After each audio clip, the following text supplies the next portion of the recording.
All right, traders, let's begin.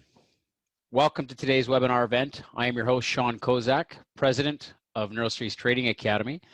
Before I go any further, always a quick test of picture and sound. I want to make sure that you can hear my voice and see the screen. Just give me a Y in the chat box if everything's good on your guys' end. Appreciate the participation, and we'll get started.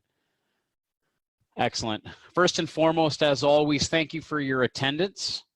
We all live busy lives in and out of work, and your attendance is always appreciated. We've got some really new topics to be discussing today in this educational event, and that's exactly what it is. It's an educational event on something which I feel is going to change the space all in and of itself for futures day traders. It's definitely going to enhance the way in which we run our trading rooms. And more importantly, I'm not sure if anybody in here has ever heard of the Micro E-minis, or if you've been exposed through some of the emails and the details from all of the brokerages and some of the other events that are being put on by other educators, but I'm sure that you've definitely been around for some of the buzz that's taking place in the space. As always, this is a recorded event. We will be sending this recording out to you. And we're going to be leveraging a lot of the material today moving forward into our active trading room and into our programs. Okay, so as a quick disclaimer, we do need to cover that for industry required reasons. So please take a second and look at that, and we'll get started. If you have any questions on risk associated with the business, please don't hesitate to shoot us an email, and we will definitely get things squared away for you. Okay. So I've got some questions, and I think it's super important for me to ask these questions before we carry into the nuts and bolts of talking about the equity E-minis. You know, this slide, it says the next big thing, and I truly feel that for us, especially, it's a really big deal. It's a really big deal. Many of you guys have been here since the evolution of the company over the years, and you guys have seen several moderators come in and out of our programs and educational roles, and you've learned several different strategies and different approaches. But one of the things that's really taken a precedence and taken a real strong hold in our business is the trading of market and volume profile. And really what lends itself to that strategy and the way in which we teach and trade those different concepts has a lot to do with the nature of which it's designed around institutional trading and bigger picture levels.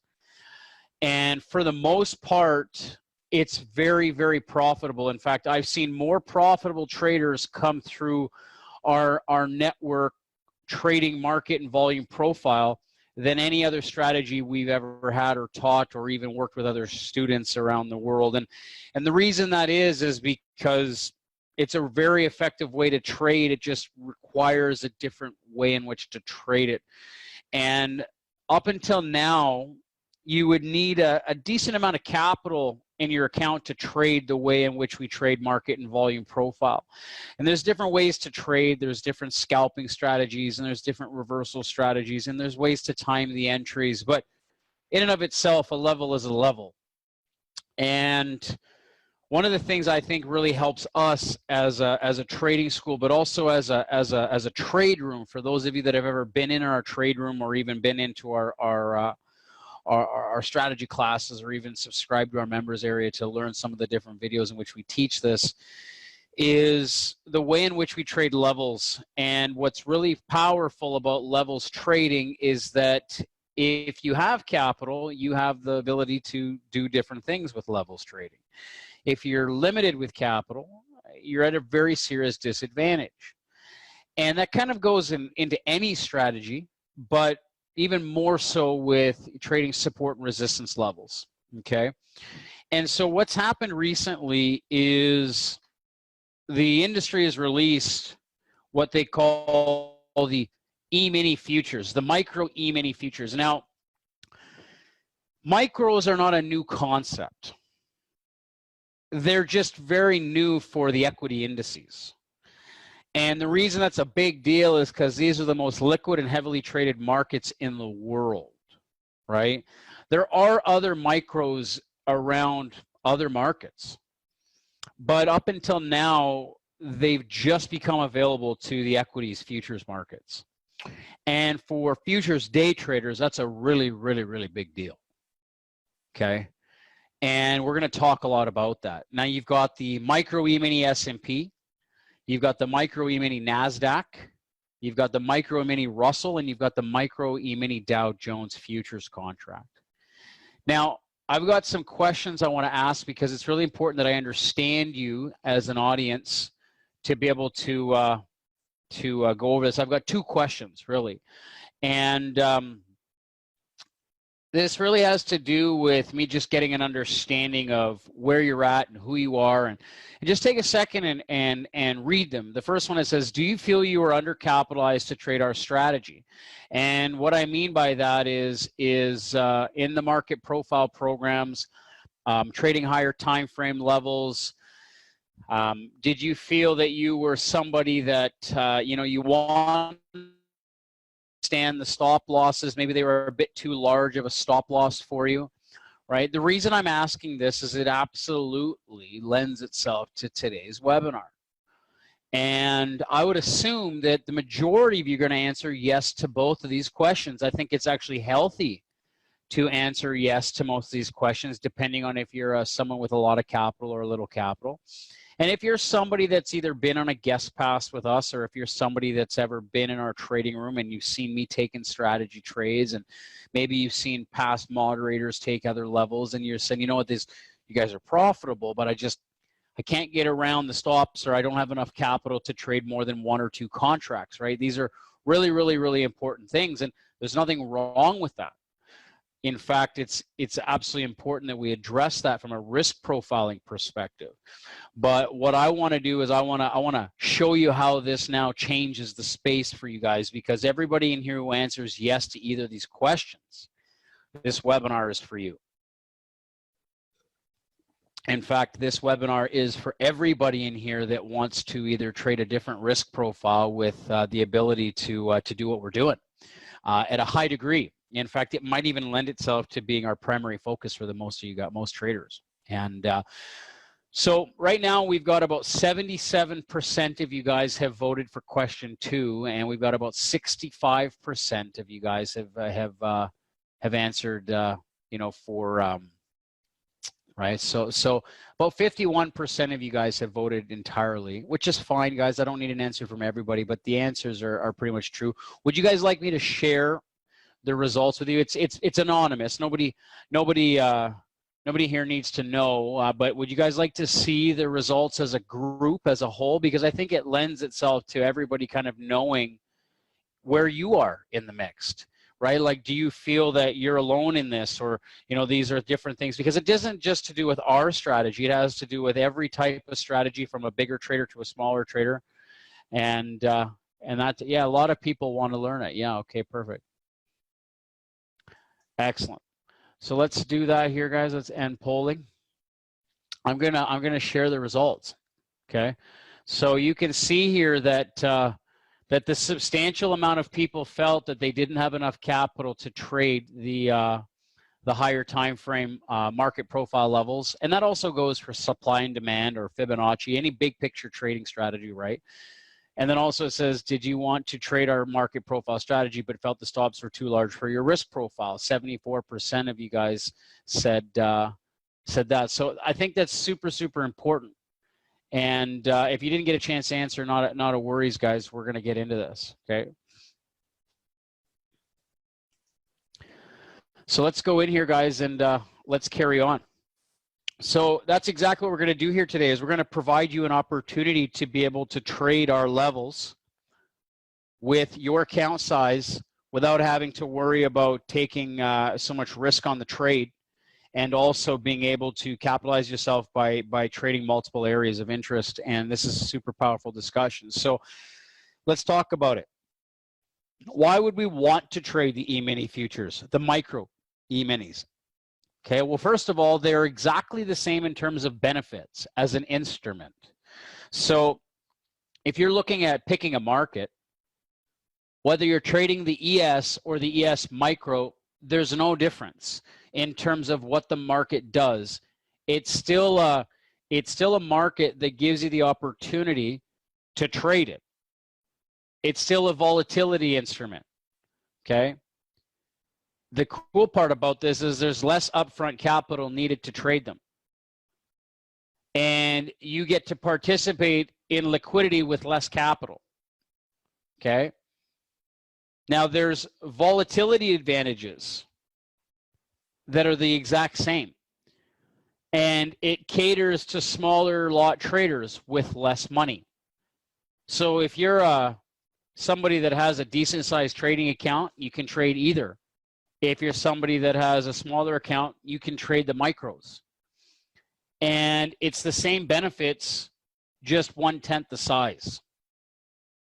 Now, a few things in terms of costs of doing business: less day trading margin requirements with lower risk exposure to your account. But what's really, really cool, and this is really what I think is super, super critical, is these bad boys right here. You can participate in multi-level scaling with less risk. You can trade larger stops with less capital, and you can trade higher time frames with less risk. In fact, if you were going really sum it up, that's the most important one. Everybody in this world that I've ever met that trades higher time frame levels has always made more money than somebody that trades smaller time frame levels. The reason for that is there's less noise, there's less whipsaw, stronger impact of levels, easier to make decisions. The market responds better to bigger picture areas, and it's easier for traders to trade them. The problem with higher time frame levels is that the risk becomes greater. So unless you have a profile that allows you to take bigger picture levels, you're at a disadvantage. Not with micro E-minis. And here's the thing, right? Like, let's say you had one market, okay? You only had the S&P. Right, let's just say there was only one S&P contract out there, and that, like, you could only trade the micro E-mini S&P. Well, not everybody in the world wants to trade the S&P 500, but that's not the case. You've got the S&P, you've got the Dow Jones, you've got the Russell, and you got the NASDAQ. You've got 4 of the most liquid and heavily traded instruments in the financial space that now opens up a huge opportunity to trade big picture levels with slightly larger stops and have less risk to your overall account in terms of your capital exposure. Now, why is this such a huge opportunity? Because it levels the playing field for everybody. Now, everything is relative to the amount of capital that's leveraged in the market, but if you're somebody that can't take a 40 or a 60 tick stop, but yet you see everybody that's doing it being profitable consistently, it becomes a little bit of a, you know, kind of like, well, I wish I could do that factor. I'm going to show you how. Okay. So who in here would agree with me that this is a pretty good reason for us to talk about this discussion? Give me a yes if you feel this way. You know, that this is it's a pretty important topic. Like, I mean, I could have a webinar on a lot of stuff, and we all know I can talk, but I'd like to think that it applies to almost everybody in here, including myself, especially multi-level strategies. Okay. So a couple things I think are really important. When you go to trade a new market, you need to understand the market. You need to learn it. You need to know it in and out. You can't be confused about it. So one of the things that I'm really a big component of is knowing your contract specs. Now, this is not new information. I never made this up. Like, this is stuff right from the exchange, right? Like, I'm not repositioning content to help educate and help you understand what's necessary here. But what's more important is the ticks per or dollar value per tick, super critical, and the ticks per point calculation, right? It's the exact same. It's the exact same as if you're trading the E-minis. 0.25 decimal points on a tick fluctuation. Every time the NQ goes up or the ES goes up, it's 0.25 of a tick. It's just the dollar value is much different, right? So when we talk about $1.25, oh, yellow is not the good color for that, right? If you're looking at this is the ES, let's pretend this is the ES, that's the NQ, okay? That's the RTY. I'm just putting a comparison, and that's the YM, right? Well, normally every time you trade the ES, it's $12.50 per tick. Well, this is only $1.25.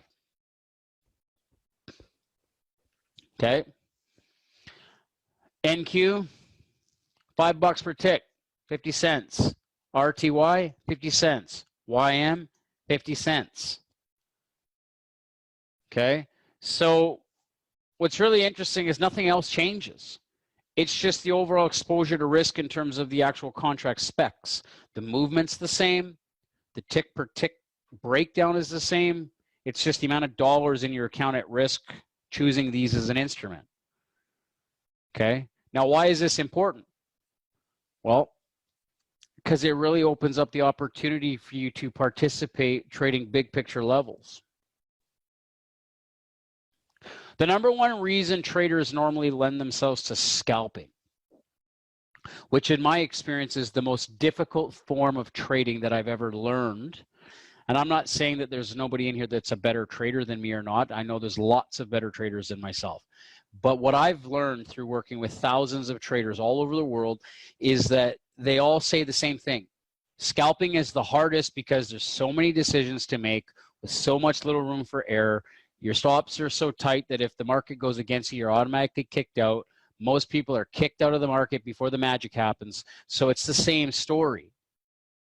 So now if you want, you can trade bigger levels with bigger stops, as long as your areas of interest are very clean, which we have very clean levels to trade. This is what we're going to be doing in the trading room, is showing you an alternative index to trade it on. And if you'd like, I'll trade the E-minis, the micros with you for a couple weeks just so that you guys can get comfortable doing it, right? Sometimes, you know, we do it as a team and everybody kind of adjusts to it, okay? So let's talk a little bit about margins and commissions. Now, I'm not a spokesperson for Ninja. By all definitions, I am not here to discuss AMP futures. I am not here to discuss TradeStation. I'm not here to discuss any other broker. These are examples. So these are examples of being able to go over the details of the brokerages. Some traders in here are using the Ninja platform back before when they were using AMP futures as a brokerage before Ninja became a broker. So there might be some of you that are grandfathered in under those accounts. That's why I have the link in here. Some of you guys are using NinjaTrader as a primary brokerage. Some of you guys are using others and linking your brokerage to their platform. Whatever your scenario is, you need to get in tune with your margins and your commissions for your broker. I am not legally here to represent them, but what I will talk to you about is the intraday margin requirements are going to be substantially less, okay? So they're going to be substantially less. And I'm using this as an example, okay, of the most important things that you're going to be paying attention to as a day trader. Columns 1, 2, and 3. When you start trading live accounts, real live capital, this is something you must always be aware of. Most sim traders get caught into the facade of, you know, they're in a sim account, they're just worrying about the trade, never mind the actual money. But a lot of times when traders make the switch from sim to live, they lose sight of that, oh, there's another component of the business all in of itself, which is the account management. And that's where I think it's super, super critical for all of you that are looking to trade live capital or even are trading live capital. Pay attention to the difference here. Okay. The overall requirements for you as a financial trader are substantially less in terms of the brokerage. Intraday margins, $50 per contract. Initial margins, 600 to 800. Like, that's not a lot. Now, these may change. These are broker dependent, right? So I'm not here to say that these are fixed, but I really encourage you to talk to your broker about your maintenance margin, your initial margin, and your intraday margins per contract, because, you know, you can trade a 10 lot for the same as you would trade a 1 lot. That opens you up to maybe 3 levels, three contract levels. Now, you may only make $100 on the trade compared to where, say, someone trading the ES would make, you know, 400, but that's all amount to leverage. It's all relative. Okay. So give me a why if this makes sense to you. Give me a why if this makes sense to you. I'm going to open up a PDF. This is a document that you can get. I'm going to show you, this is something that Ninja has provided on their website, and it's there available to you. I can put the link in the chat box for you if you're using Ninja Brokerage. I'm using this as an example because we're primarily designed for the Ninja platform. All of our software is designed on Ninja's platform first and primarily. Okay. So you can go down, you can take a look at all the markets if you're trading them. This is just a breakdown of their costs. Okay. Now there's also AMPs. Okay. If you're using AMP futures, give me a second to pull this up here. Let's try and find it. These are just links that I've put in here, and I'm gonna put the link. Okay, if you're using AMP futures, the reason I'm talking about AMP is because a lot of people are grandfathered in under the old ways. Some of you may or may not be. Okay. Look at right at the top, micro E-mini futures, day trading margins, right? These are different things to think about. Okay, so I've put them in the chat box for you guys to have. These are just links for you guys to think about. If you're using other brokerages, you'll have to just check with your brokerage. Maybe you're using Stage 5, maybe you're using TradeStation, Interactive. I don't know. It doesn't really matter. All that matters is you're familiar with intraday margins, initial margins, and maintenance margins. Okay, so let's go in and take a little bit of a look at where we start getting into the technicals. Now, this is my interpretation of validity.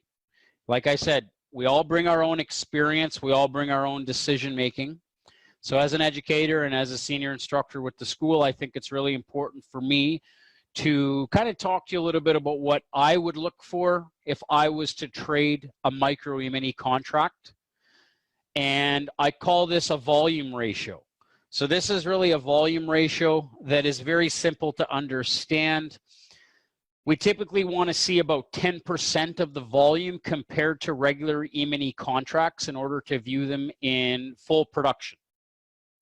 So one of the reasons why you didn't see me just jump in like all the other people that got all excited about that is because I trade in the trade room. So I actually think like a trader when it comes to, if I'm going to have a whole bunch of traders rely on what we're doing, they need to be thinking like real traders. So we need volume to be a real big player here. We also need the liquidity. We also need to be able to have the movement. These are things that real traders think about. Okay.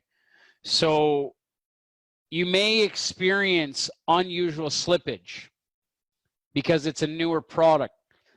That's why we want at least 10% of the volume ratio. Now, you're never going to get a 1-to-1. Like, you're never going to get 2 million contracts on the micro E-minis, but you don't need it. That's not what they're designed for. Okay. So this is a great example. I've taken a screenshot of 2 side-by-side market analyzers. If you're using another platform, it might be called something else, but what is important here is the daily volume. And what I like to do is I like to calculate a volume ratio. And this volume ratio just looks at, looking to see if you have a 10% equivalent. So in this example, the ES was trading at 1.8, where the MES is only at 227, which really is about 12%. So I would look to be able to trade the S&P micros if I wanted to. Same thing with the NQ. The NQ had about 30%. The YM had about 20%. But in this example, the Russell didn't. The Russell only had 6.2%. So therefore, I would not want to trade the Russell unless the volume picked up in that market. I want at least 10%. Does everybody understand that? So if we're going to look to trade the micros, it's a good factor for you guys to think about. Being able to make sure you can identify that. Give me a Y if that makes sense to you guys. Everybody's got it? So what I did is I'm going to go into the market workspace for a second. I'm going to show you what I did was I have it already set up here. I've got a market analyzer that just looks at the E-minis, and then I've got the micros. I got a volume ratio tab. I already built it for you guys. It's really just a volume. It's just looking at daily volume, but I label it volume ratio so we can add them. And if we were to look here, if we just take a look at the ES today, okay, the ES is trading at 900,000 contracts. The ES is almost trading at 200,000 contracts. You can clearly see that 9,000, okay, or 90,000 would have been 10%, 92,000. Well, we're trading at almost 20% contract volume, okay? If you take a look at the Russell, 92,000, well, 10% of that would be 9,000. I'm almost at 20 grand. So I can trade the Russell. The NQ trading at 260,000. I'm almost trading half of that, which really tells a story about the NQ, doesn't it? Like, think about this. If half of the daily volume of the regular NQ contract is being traded on the micro, almost half. What does that tell you about the mass adoption of that market? When you see the volume of a micro E-mini trading almost half of the liquidity of its counterpart or its big brother, that means everybody understands they want the volatility of the NASDAQ, but they can't handle the risk. The NASDAQ has volatility. As a day trader, we want volatility. They want movement for the most part,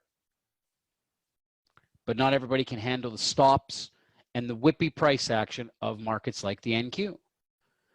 So this is one of the reasons why a lot of traders trade the micro NQ, because it offers advantages with the same movement. Okay. We take a look at the YM, 140,000. That would mean, right?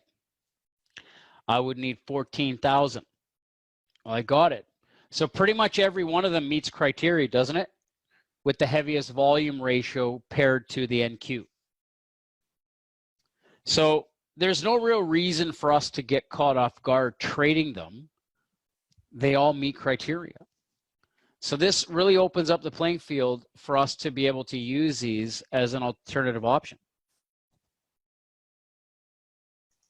Okay. So a couple questions I think are really, really important to think about when looking to use the micros as an alternative market is the execution. Okay. You have a few things you can do in terms of execution options, and I think it really just depends on a preference. In our trading room, we're always going to do the main analysis on the regular E-minis. You can do the main analysis on the micros or the regulars, and you can execute on the micros.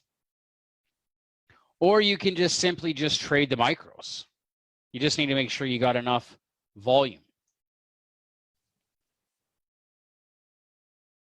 Now, a couple things that I think are really important, that if you're going to be using the micros, now, the keyword consideration, because I'm not your broker, I'm not your CTA. I can't tell you how much contracts to trade. It's not my job, and I'm not legally advised to do so.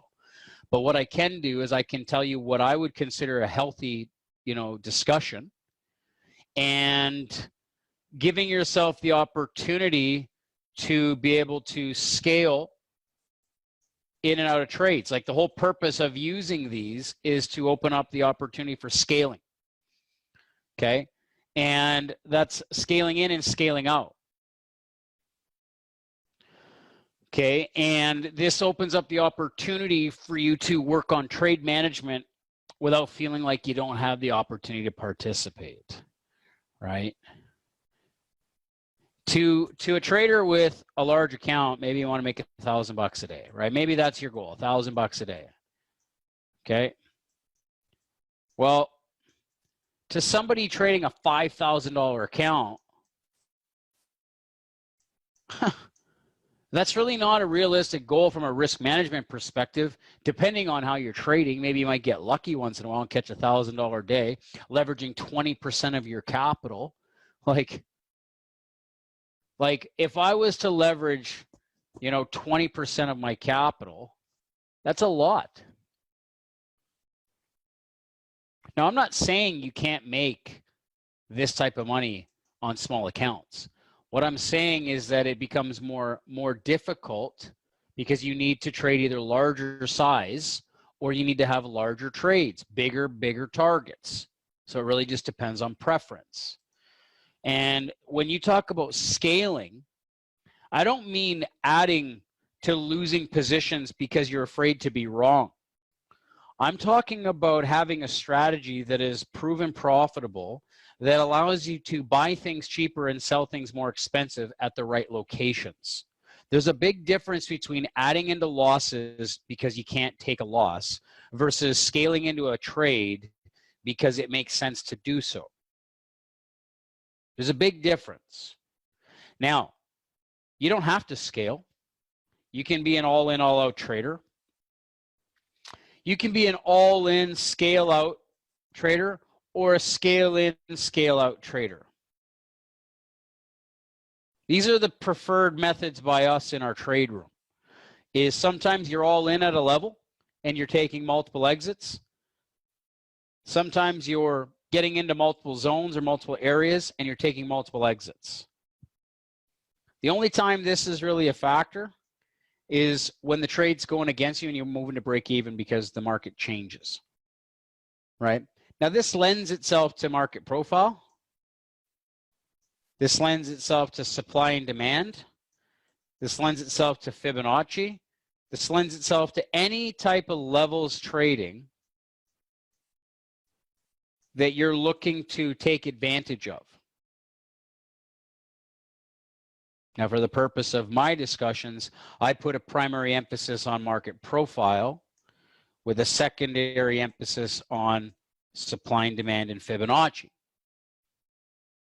Everybody has their own poison, but this is the focus, okay? Now, this is where it becomes fun for us. Let's look at software comparisons, right? For anybody in here looking at our market profile software, these are the exact same charts. It looks like the same. Does anybody in here see any differences other than maybe small, minute differences and maybe a tick? Maybe there's a, there's maybe a tick or two difference. But to the naked eye, do you see much difference here? Yes, no, maybe so. Richard says no. Anybody else have an opinion? Like, do you really, other than maybe the zone, there's a zone on the one chart versus the left, like there's a left on the left, and you know the right may not have the zone yet, right?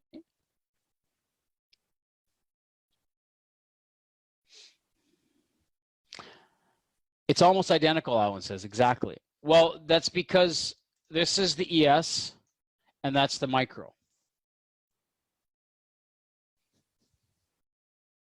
Okay. The software is going to read the software the same. Very, very, very small difference. Okay. Take a look at the supply and demand chart. Do you see any differences other than maybe a tick discrepancy? Like I think this wick over here, this wick touched the zone where this one, you know, this one did it here, but this one didn't. Like I'm talking tick by tick differences, right? There's no difference. Maybe this zone here had a slightly larger zone than this here. You're going to expect they're slightly going to have a data discrepancy. You know, they're two different markets. They track the same, but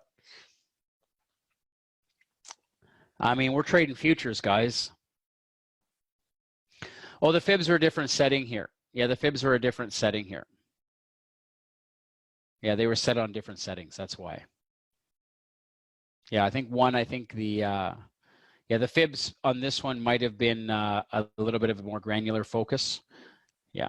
And I think that has to do with the swings. Yeah. Okay.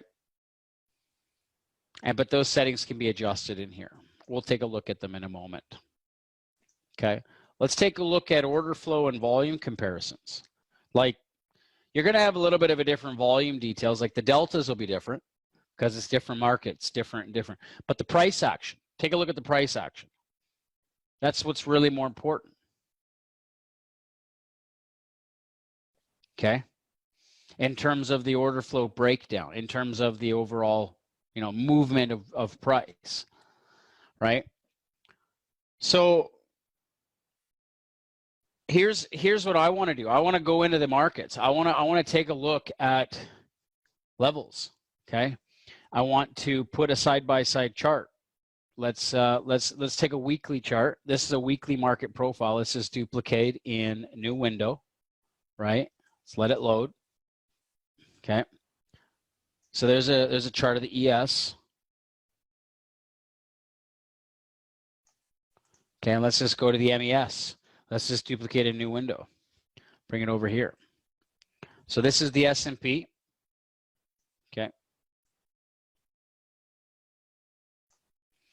And let's just clear globals.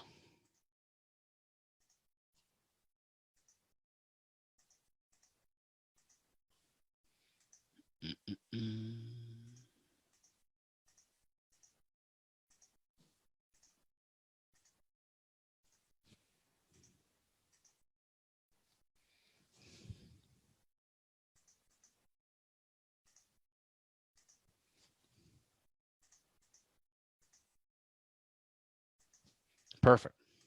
So let's take a look at those. And let's take a look at these.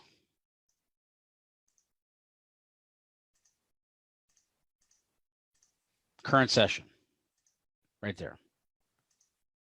Okay. So let's just take a look at the price breakdown of these.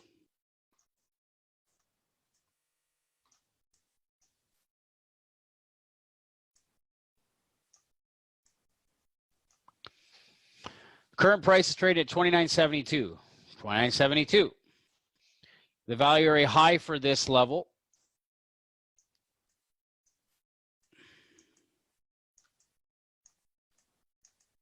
right?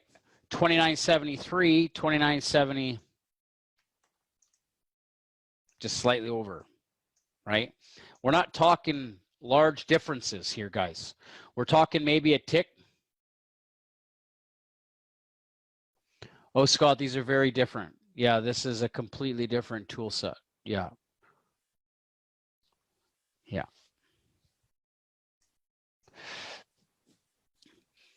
Take a look at the price bars. Okay, I'm just going to show you price bars in here.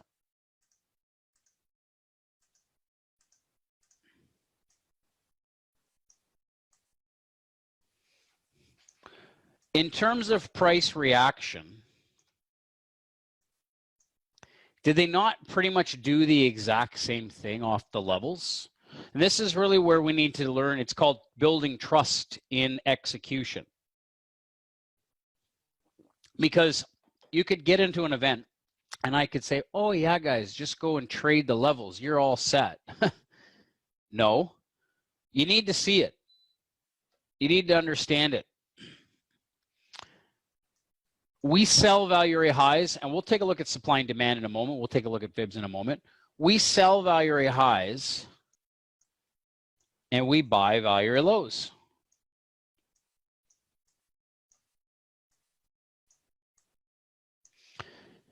It's the exact same price action. It's the exact same areas. The only difference is one is $12.50 a tick, and the other is $1.25.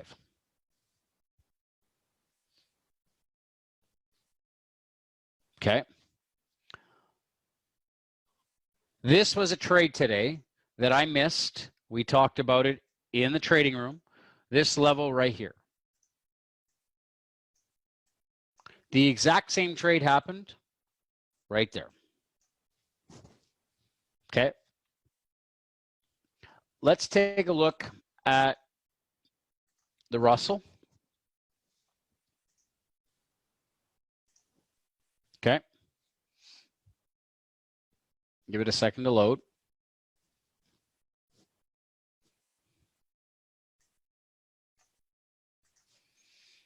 We're going to put on the weeklies.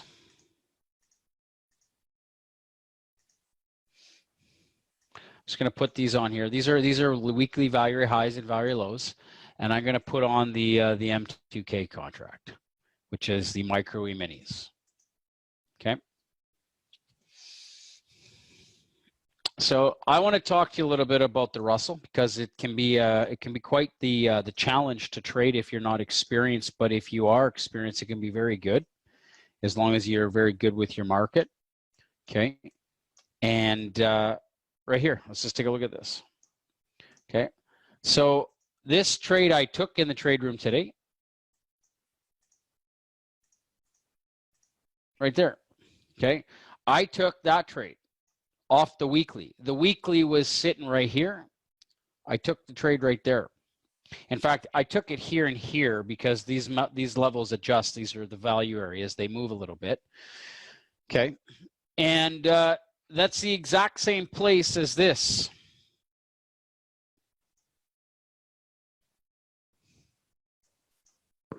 Right here.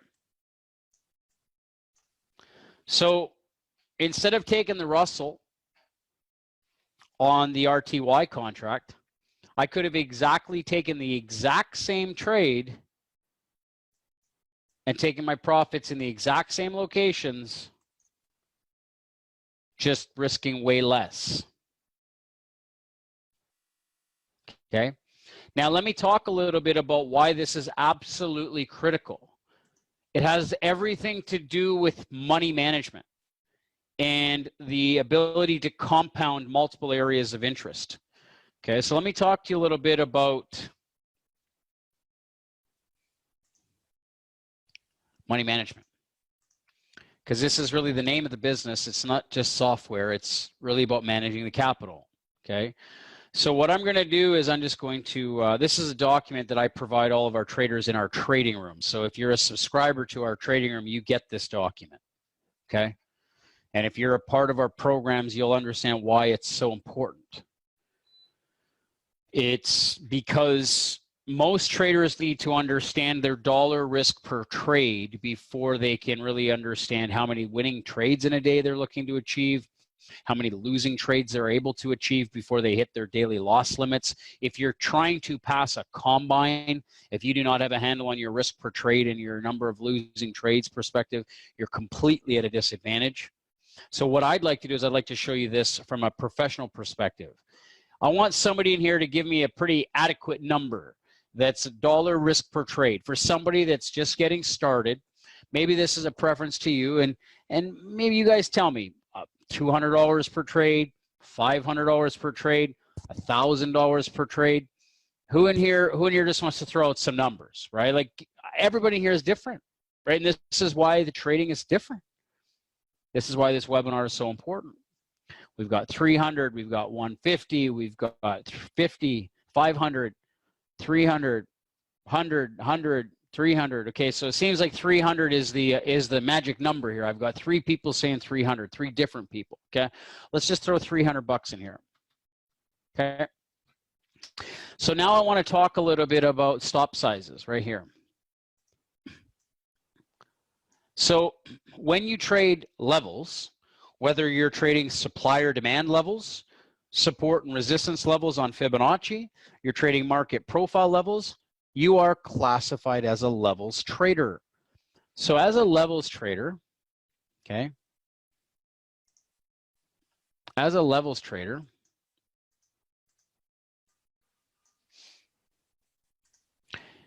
you've got resistance and you've got support. Real simple.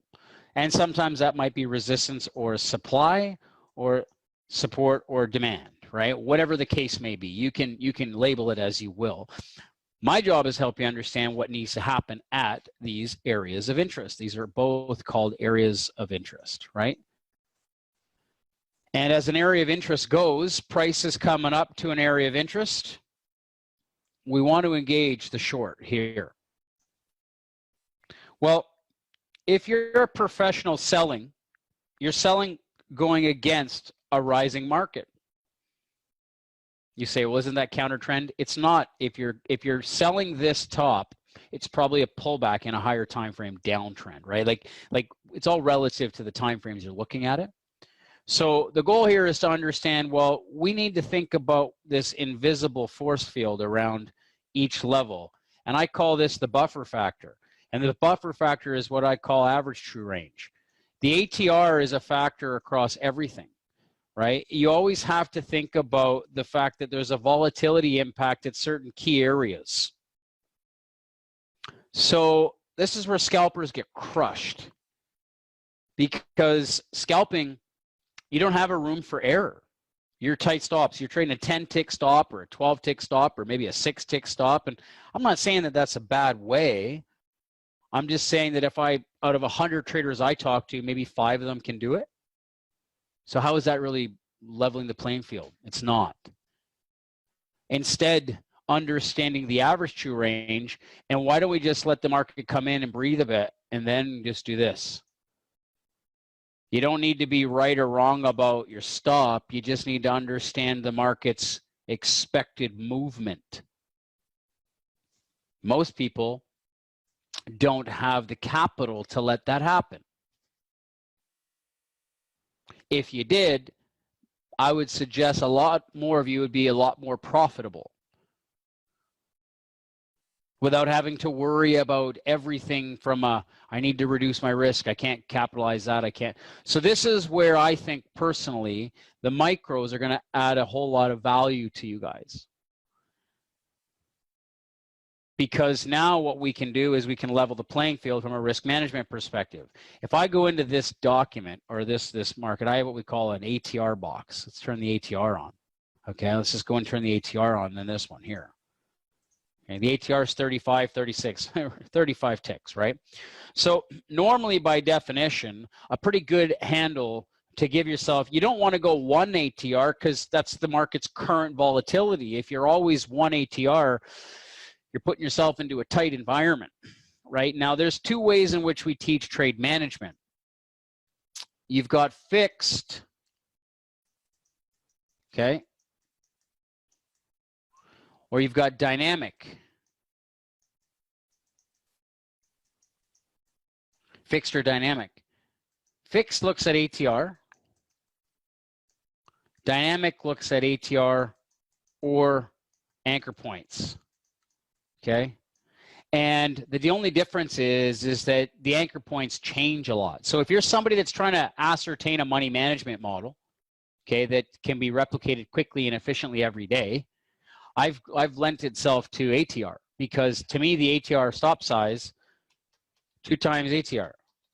To me, it just makes sense a little bit more to be able to cap your risk quickly and more efficiently than always worrying about the markets changing and this and that.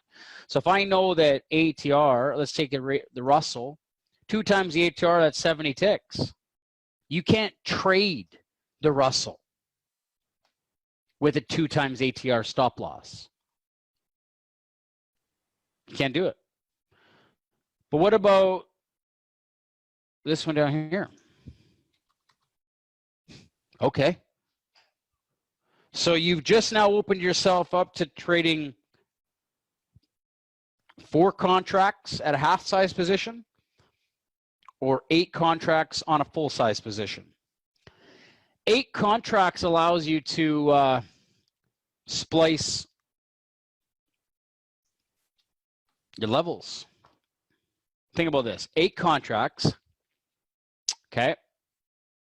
If I went in here to this trade and I entered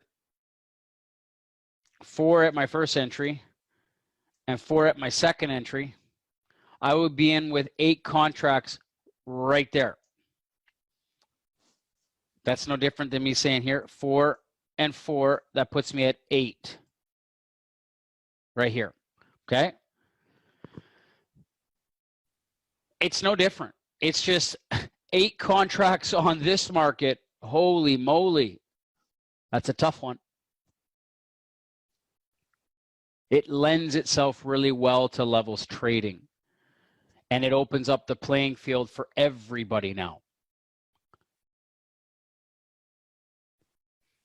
It's the same levels, guys. Let's go in here and take a look here at other markets. Take a look. I've got a tab down here that it's the same workspace. Anybody that's been in our trade room or anybody that's been on a guest pass, you've got the ES, MES, ES, MES. So let me just go in here for a second. Turn on price bars. Okay, let's go to the ES and turn on price bars. Okay, and let's go in here. Show broken zones. Okay, the only difference between I guess you would say the ES and the MES is this zone here. It has to do with the gap up, right? Well, that's a data discrepancy. It's not this actual software. That's the market profile. But the value area highs and lows are the same, right? Like the value area highs and the lows are the same from the MES to, you know, we trade, okay, we trade raise as levels just as much as we do zones, right? We trade levels just as much as we trade zones, and the reason for that is they're just as valid. In fact, we trade the weeklies because we want the power of the weeklies with the daily impact. So it's kind of like if you're trading on a 5-minute chart, you want the power of the 30, right? If you're trading on a 15-minute chart, you want the power of the 4-hour, right? Well, that's kind of what we're doing here. The issue is that traders don't have the capital, and now you don't need to. Let's take a look at the YM. The YM market, take a look at these profiles. They're exactly the same, the MYM. Look at, you've got 2 buy zones down here. Let's go to the Y. You got the same zones. Okay. Let's go take a look at supply and demand levels. Okay. ES, MES. Same thing. Coming up to a fib. Right? ES, MES, same thing.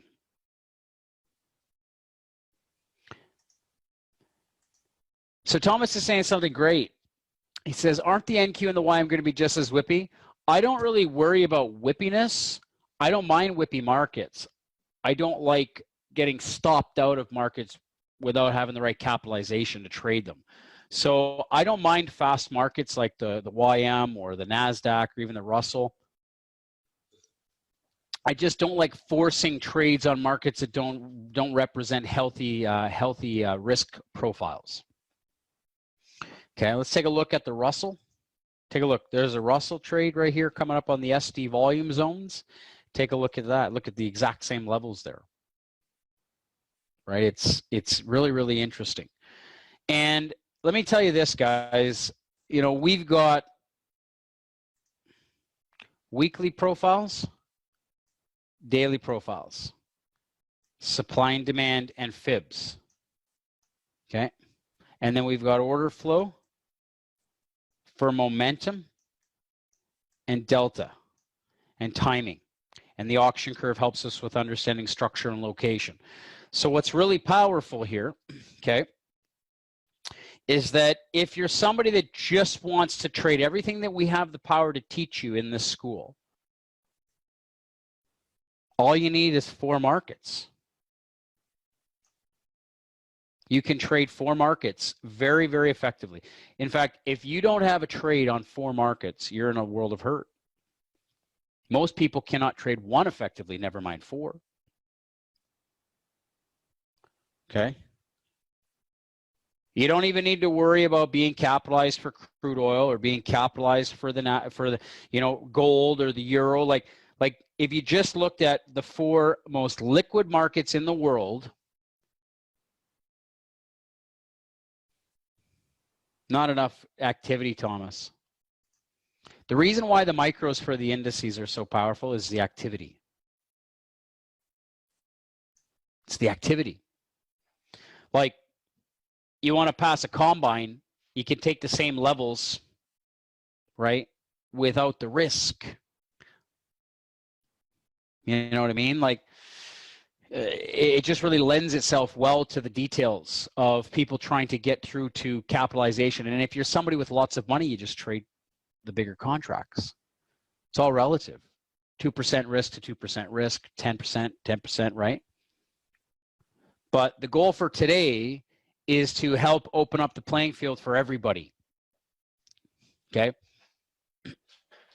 So I've been trading, let's just go back here. Okay, so I just want to kind of talk a little bit about, and this has been a journey for me too with you guys, it's really important that I share this, okay, because I just want to talk a little bit about trade performance and understanding drawdowns and understanding, you know, activity, okay. Everybody that's ever been in our trade room over the past month or 2 on a guest pass or subscribers has watched me trade in the trade room for normally Tuesday, Wednesdays, and Thursdays. So I'm trading around approximately 3 days per week, okay? But all of these trades have been on bigger contracts, right? All of these trades have been on bigger contracts, and you've seen me take, unfortunately, a couple size stops that were not healthy for a lot of traders. They wouldn't be capitalized to trade it. I had a meeting with a trader that's been in our legacy program who's, I think he's up 40K now, you know, trading multi-level, trading the same strategy, trading the exact same levels. He's just capitalized to trade them, right? Same time frame, just trades more days. He's trading all day, right? And the difference here is not how much money you make. It's, can you take the same profitable strategies and make them work for you, right? And that's what we're here to do, is we're here to talk to you about, you know, 70% win rate, profitability. Yes, there's been some drawdowns, but it's still profitable. The only issue is it's not tradable to everybody if you do not have the capital to do that. Now you can. Okay, and there should be no reason why you can't follow along on a day-by-day basis. If you're somebody that wants to trade the S&P, the NASDAQ, the Russell, or the YM, they're the 4 most active markets that I trade. In fact, they offer the most amount of opportunity, the indices. Okay, they offer the most amount of opportunities. And now you don't even need to worry, because take a look at this. Having a 70 tick stop, you say, Sean, what if I said, you know, if you had a 70 tick stop, okay, this is really powerful. What if I told you have a 70 tick stop, but you have a 70% chance of hitting your target, and you got a 30% chance of hitting that 70 tick stop? Can I ask you guys an honest question? How many of you guys are trading with a 70% win rate right now? Anybody in here trading with a 70% win rate? Just type a yes if you are. A couple of you guys, I know you do because you've been with us for a long time. Is there anybody in here trading with a 70% win rate or greater? Can you guys just give me a yes or a no?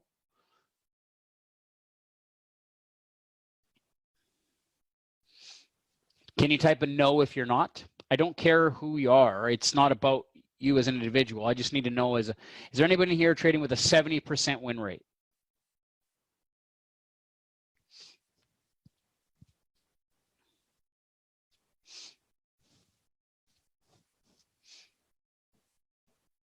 Not yet. Okay. All I'm suggesting, okay, is that we get outside of conventional thinking of, well, first of all, let me just say this. I'm here to show you that there's a much better way now. And if you're somebody that wants to do what I'm doing very successfully, and what some of our other students are doing very successfully with multi-level trading, okay? All I'm suggesting is that you learn the power of what I'm about to do over the next several weeks in the trading room, because when I look at the ES, I'm also referring to the MES. When I'm looking at the YM, I'm referring to the MYM, the Russell, the M2K, and the NASDAQ, the MNK. We're going to be looking at the same levels. We're going to be looking at everything the same. And every time I take a trade on one of these, I'll probably just trade the micros with you for a while. You're going to see me trade really large size on it. So I'll give you an example.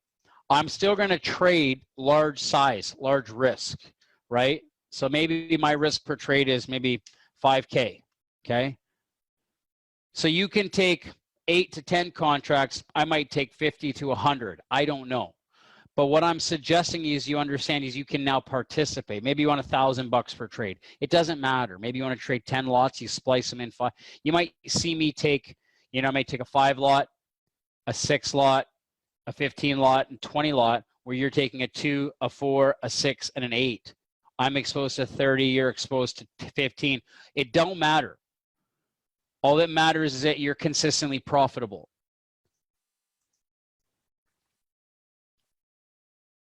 And I'm going to teach you how to do that trading multi-level approach. And I've been doing it very well with a lot of other students who adapt to that.